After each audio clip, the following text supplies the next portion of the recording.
కొన్ని పరిస్థితుల్లో నాకు ఇష్టం లేకుండా పెళ్లి చేసుకోవాల్సి వచ్చింది. అందువల్ల సంసారంలో నాకు సుఖం లేదు. భర్తని దగ్గరికి రానివ్వడం లేదు. కానీ నాకు పిల్లలంటే ఎంతో ఇష్టం. నాకు గర్భం రావాలని ఉంది. కానీ మా వారితో నేను శారీరకంగా కలవలేను. మా వారితో శారీరకంగా కలవకుండా నేను తల్లినయ్యే భాగ్యం లేదా? ఇది మిస్టరీ అన్నమాట. ప్రేమించిన ఒకరిని పెళ్ళాడిని ఇంకోడిని, మరి అలాంటప్పుడు సరిపోతుంది. అలాగే మగవాడికి కూడా అంతే. ప్రేమించిన ఒకరిని పెళ్ళాడింది మరొక అమ్మాయిని అయినట్లయితే వాడికి అంగమే సంభించదు. ఏమో సంభించదు మగవాడికి. వాడు సెక్స్ చేయలేకపోతాడు.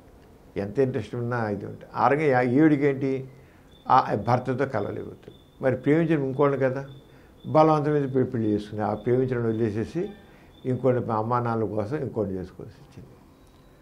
మరి ఇప్పుడు ఏంటికి ఓ బిడ్డ కావాలి, ఓ బిడ్డకి తల్లిని కావాలని, కానీ భర్తతో తను సంభోగంలో పాల్గొనలేదు.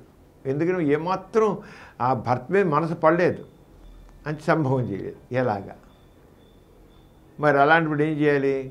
ఆ భర్త వీర్యాన్ని కలెక్ట్ చేయించి ఐయుఏ అంటాం, ఇంట్రా యూట్రైన్ ఇన్సెమినేషన్ అంటాం. మామూలుగా అది వేరే వేరే పరిస్థితుల్లో చేయడం జరుగుతుంది. ఇంట్రా యూట్రైన్ ఇన్సెమినేషన్ అనేది వేరే పరిస్థితుల్లో చేయడం. అంటే కొంతమందికి వీరికి బాగా తక్కువ ఉంటే మామూలు సంభవంలో రావు. అలాంటి కేసులు ఏం చేస్తారంటే వీర్యం తీసి శుద్ధి చేసి ఆ కొద్దిపాటి వీర్యం డైరెక్ట్గా గర్భాశయం ఎక్కిస్తారు అన్నమాట.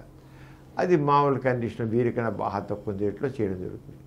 మరి ఇక్కడ భర్త ఇప్పుడు నువ్వు ఒప్పుకోవాలి. మరి నువ్వు భార్య దగ్గర రానివ్వకుండా మరి ఆ భర్త వీర్యం తీసుకుని భర్త వీర్యంతోనే గర్భం ధరించాలి అని అనుకుని, మరి అక్కడ కూడా గర్భం వచ్చాక మరి చిచి నేను ఇష్టపడిన అమ్మగాడితో గర్భం తెచ్చుకున్నానని మళ్ళీ అనుకుంటే ఆ పుట్టిన బిడ్డను చీరించి కొడుతునేమో, విసిరి కొడుతునేమో, భర్త మీద యావగింపు కదా.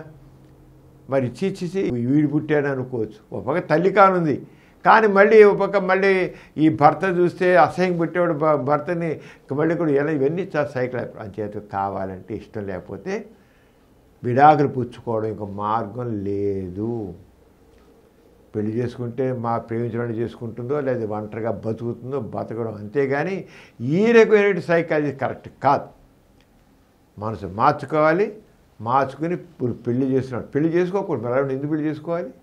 పెళ్లి తప్పకుండా ఆ పెళ్లి చేసిన వ్యక్తితో సంసారం చేయవలసిందే, సంభోగం చేయవలసిందే. చేయడం ఇష్టం లేదు, విడాకు పుచ్చుకో. ఒంటరిగానే బతుకుతావో లేదా మరొకరిని చేసుకుంటావో లేదా ఆ ప్రియుడిని చేసుకుంటుందో అది వేరే విషయం. అంతేగాని ఈ మొగుడు ఇలా ఉంటాడు, వాడిని అలాగే చంపు తింటాను, వాడు నాతో కలవనివ్వను, కానీ నేను నాకు కడుపు రావాలి.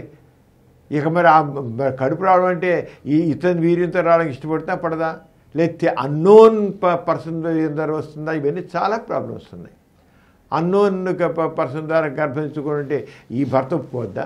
తన వీర్యంతో కాకుండా ఇంకోరు వీర్యంతో అన్నోన్ పర్సన్తో కడుపు తెచ్చుకుంటే ఇతను యాక్సెప్ట్ చేయొద్దా? ఎదురు చేస్తాడు, చేయడు. అక్కడ గొడవే, అన్ని గొడవలే. మొత్తం అది కలహాల కాపురం అవుతుంది. ఈ కలహాల కాపురం వద్దు.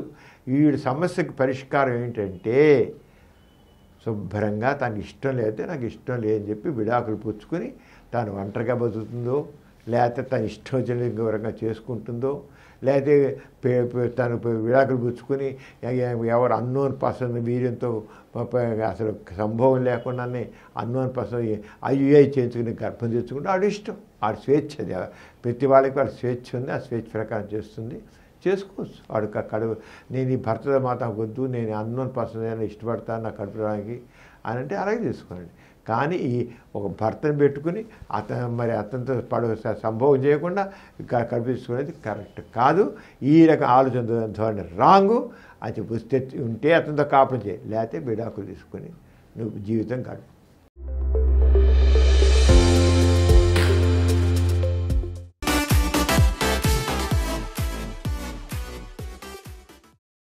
ఈ కార్యక్రమం మీకు ఎంతో నచ్చింది కదా.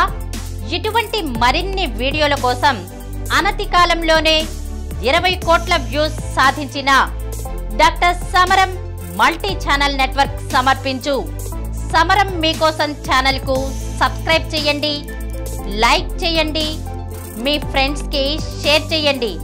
అలాగే ప్రక్కనున్న గంట సింబల్ని ప్రెస్ చేయడం మర్చిపోకండి.